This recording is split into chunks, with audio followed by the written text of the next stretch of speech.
امیر المؤمنین علیہ السلام نے بیعت کیا، ان کے خلاف کچھ نہیں کہا ہے اور ان کا ساتھ دیا ہے، یہ سب آپ کے مقدمات غلط ہیں۔ امیر المؤمنین علیہ السلام نے ابو بکر کا ساتھ نہیں دیا، ان کی بیعت نہیں کیا اور ان کے خلاف خاموش نہیں رہے۔ امیر المؤمنین علیہ السلام ابو بکر کو باطل خلیفہ سمجھتے تھے، ان کے خلاف تلوار اٹھانے کے وہ جائز سمجھتے تھے۔ نحمدہ و نصلی و نسلم علی رسولہ النبی الکریم الامین، اما بعد۔ ایک کالر نے حسن اللہ یاری سے سوال کیا کہ حضرت سیدنا صدیق اکبر رضی اللہ تعالیٰ کے ہاتھ پہ حضرت مولا کائنات شیخ یزدہ نے بیعت کی یا نہیں کی؟ اگر کہتا ہے نہیں انہوں نے بیعت نہیں کی، اور اسی کلپ کے اندر کہتا ہے کہ آپ الاحتجاج پڑھیے، الاحتجاج بڑی کمال والی کتاب ہے، لیجئے صاحب یہ میرے پاس الاحتجاج ہے۔ الاحتجاج سے ہی ہم دکھا دیتے ہیں کہ حضرت مولا کائنات شیخ یزدہ نے حضرت سیدنا صدیق اکبر رضی اللہ تعالی عنہ کے ہاتھ پہ بیعت کی ہے۔ یہ جلد 1 ہے، وہی طبرسی جس کی بڑی تعریف کی ہے حسن اللہ یاری نے، 314 صفحے پہ لکھتا ہے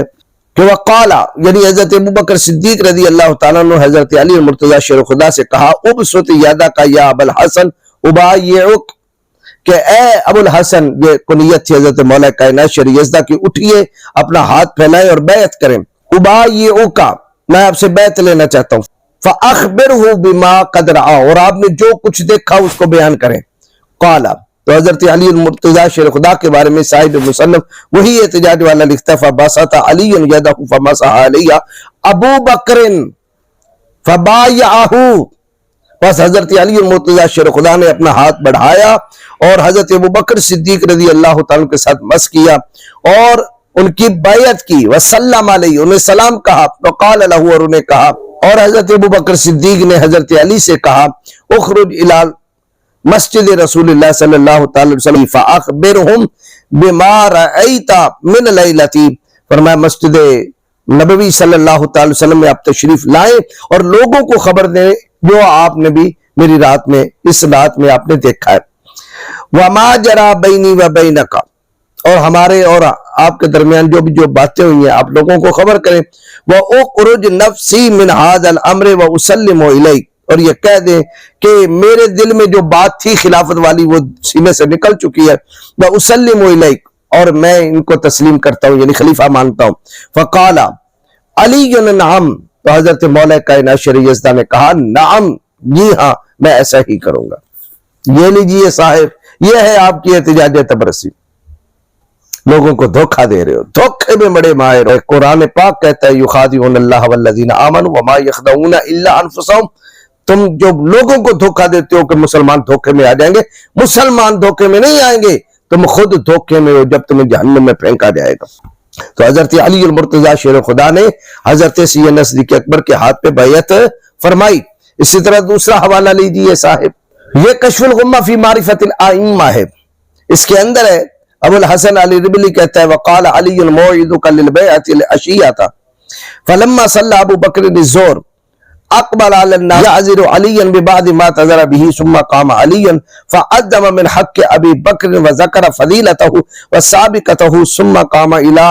ابی بکر فبایعہ فاقبل الناس علی علی فقالوا اصبحت واحسنت۔ چلے یہ تو آپ کے جو ہے وہ گلے میں گاٹا فٹ ہو رہا ہے۔ کشف الغمہ فی معرفت الائمہ میں لکھا کہ حضرت علی المرتضی شیر خدا نے حضرت ابوبکر صدیق سے کہا کہ میں رات کے وقت آؤں گا اور آپ کے ہاتھ پہ بیعت کروں گا۔ جب حضرت ابوبکر صدیق رضی اللہ تعالیٰ نے ظہر کی نماز پڑھ لی تو حضرت علی المرتضی شیر خدا کی طرف سے بیعت کے فیصلے میں تاخیر پر حضرت ابوبکر صدیق رضی اللہ تعالیٰ نے اعتذار یعنی عذر قبول کرتے ہوئے لوگوں کی طرف متوجہ ہوئے۔ پھر حضرت علی المرتضی شیر خدا اٹھے، ثم قام علی، پھر حضرت علی المرتضی شیر خدا اٹھے،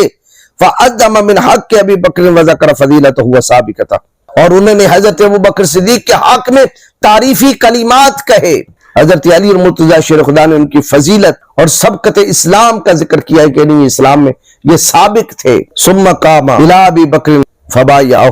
پھر وہ حضرت علی المرتضی شیر خدا حضرت ابوبکر صدیق کی طرف بڑھے اور آپ کے ہاتھ پہ بیعت کر لی۔